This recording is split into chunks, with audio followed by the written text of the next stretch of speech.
বাংলাদেশের জনগণ নৌকা যেখানে আছে তারা সেখানে নাই। যারা ক্ষমতা দখল করে বসে আছে তারা ইতিহাসকেও দখল করার চেষ্টা করছে।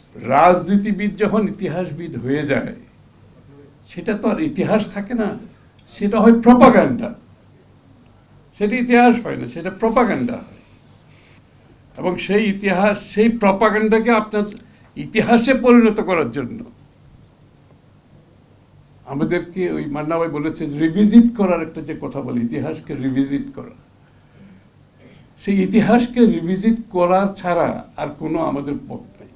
এবং ইতিহাস কিন্তু রিভিজিট হবে, রাজনীতিবিদরা চাক আর না চাক, প্রত্যেকটি দেশের ইতিহাস রিভিজিট হতে বাধ্য।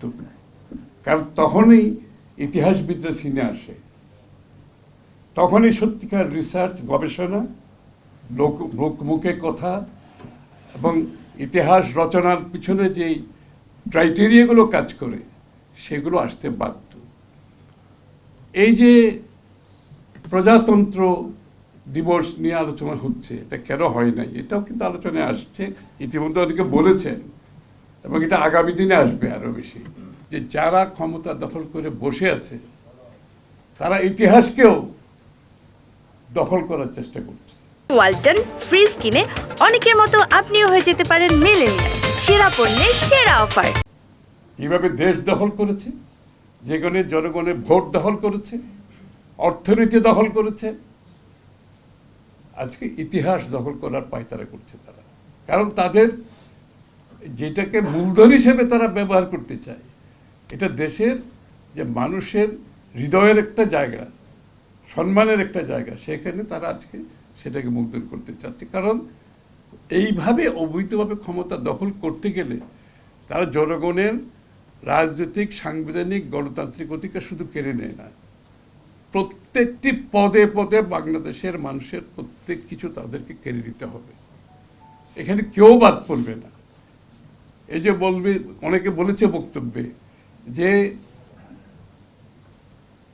বাংলাদেশের মুক্তিযোদ্ধাদের অপমান করা হচ্ছে, বাংলাদেশের সম্মানী মানুষদের অপমান করা হচ্ছে, যে সাম্য, সামাজিক ন্যায় বিচার, মানবিক মর্যাদা, এই তিনটা বিষয় যেখানে সম্পূর্ণভাবে অনুপস্থিত, যেটার ভিত্তিতে বাংলাদেশের যে প্রজাতন্ত্র দিবসের ঘোষণা এসেছিল, আত্মপ্রকাশ ঘটেছিল, তিনটাই বাংলাদেশে আজকে অনুপস্থিত।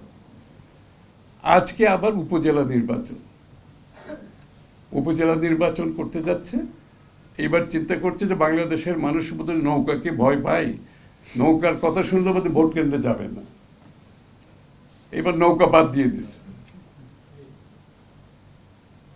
মানে তাদের নৌকা নিয়ে জনগণের কাছে এখন আর যাওয়ারও সাহস নেই, নৌকাকে কিন্তু এখন বাদ দিয়ে দিচ্ছে। অথচ তারাই কিন্তু আইন করছে এই স্থানীয় সরকার নির্বাচনে নৌকা দিয়ে, অর্থাৎ দলীয় মার্কা দিয়ে ভোট করার জন্য। আইনটা কিন্তু বাতিল করে নাই, মাথায় রেখে, আইন কিন্তু বাতিল হয় না, আইন আছে। এই আইন রেখে কিন্তু তারা আবার নৌকা নিয়ে জনগণের কাছে যাচ্ছে না। কারণ ওরা দেখছে বাংলাদেশের জনগণ নৌকা যেখানে আছে তারা সেখানে নাই, তারা বয়কট করেছে, তারা নৌকাকে ডুবিয়ে দিয়ে এখন জনগণকে বিভ্রান্তি করা চাচ্ছে। এখন তার নৌকা নাই, আপনারা আসতে পারেন, আমরা তো নৌকা বাদ দিয়ে দিয়েছি, এখন আপনারা আসতে পারেন। আরেকটি নির্বাচন করতে যাচ্ছে, ভাওতাবাজির নির্বাচন। আরে নৌকা তো বাদ গেল বুঝলাম, আরে ভোট চুরির প্রকল্প তো সম্পূর্ণভাবে রয়ে গেছে। ভোট চুরির প্রকল্প বহাল তবিয়তে আছে, এবং এই ভোট চুরির প্রকল্পই তো তাদের ক্ষমতার উৎস। এই ভোট চুরির প্রকল্প তাদের ক্ষমতায় রাখার ব্যবস্থা করেছে। তো সেই ব্যবস্থার কোনো পরিবর্তন হয় নাই।